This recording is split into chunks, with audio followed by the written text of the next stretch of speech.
यार धुरंधर की सक्सेस ने ना सबको परेशान कर रखा है। वो लोग समझ नहीं पा रहे हैं कि India as a developing nation narrative shaping कैसे कर सकता है वर्ल्ड में। ये सब तो फर्स्ट वर्ल्ड कंट्रीज़ के काम है। अमेरिका, यूके, फ्रांस, ये सब कंट्रीज़ नैरेटिव शेप करती हैं। ये सब अपनी स्टोरीज बताती हैं विद फैक्ट्स। थोड़े बहुत डिस्टॉर्टेड होते हैं उनके, बट इंडिया कैसे ऐसी मूवी बना सकता है जिसमें प्योर फैक्ट्स हो, ट्रुथ हो, और साथ में वो इंडियन नैरेटिव को भी सपोर्ट कर रहा हो, जिसमें न्यूज़पेपर्स की हेडलाइंस हो जो स्टोरी टैगलाइन को सपोर्ट कर रही हो, रियल लाइफ इंसिडेंट्स हो रहे हैं और मूवी में भी हैं। इंडिया ये तो नहीं करता था। थोड़े दिन पहले ही तो हमने एक मस्त मूवी देखी थी, इंडिया की सबसे बेस्ट मूवी। अरे बहुत सुपरस्टार भी था उसके अंदर, फाइटर। वहाँ कहाँ ये सब चीज़ें हुई थी? वहाँ फैक्ट्स को कितना डिस्टोर्ट कर रहे थे हम अपने लॉसेस, पेसिमिज्म, पैसिफिस्ट टेंडेंसीज को एग्जैजरेट कर रहे थे, और जो हमारी करेज, वेलर, ये सब चीज़ें थी उनको साइडलाइन कर रहे थे।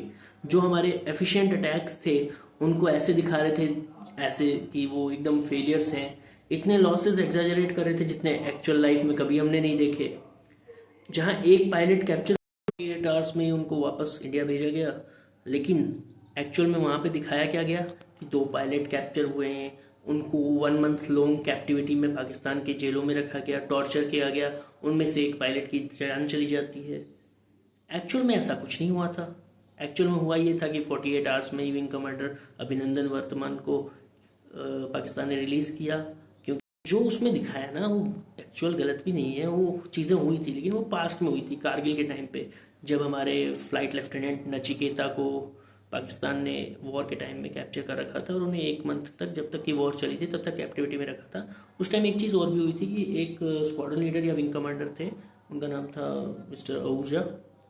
उनको भी कैप्चर किया था, लेकिन पाकिस्तानी रेंजर्स ने जब उनको कैप्चर किया ना तो उनको काफ़ी असॉल्ट भी किया और साथ में उनको बुलेट वुंड्स भी थे, तो उनकी डेथ हो गई थी।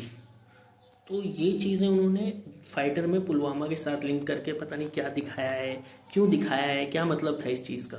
मतलब उस प्रॉब्लम को और एग्जैजरेट किया है जो कि उस टाइम थी नहीं। और इसमें मतलब हमारी डिफीट ज़्यादा दिखाई गई है जो नहीं थी। तो ये जो स्टोरी या नैरेटिव शेपिंग जो ये लोग कर रहे हैं बॉलीवुड में, वो इंडिया के इंटरेस्ट के हिसाब से तो नहीं कर रहे। वो कोई और ही स्टोरी हमें परोसना चाहते हैं। धुरंधर है ना, ये जो पॉपुलर नैरेटिव था, जो फाइटर जैसी मूवीज़ और पास्ट की बहुत सारी अमन की आशा बेस्ड मूवीज़ ने जो शेप किया था ना, उसको डायरेक्टली चैलेंज कर रहा था।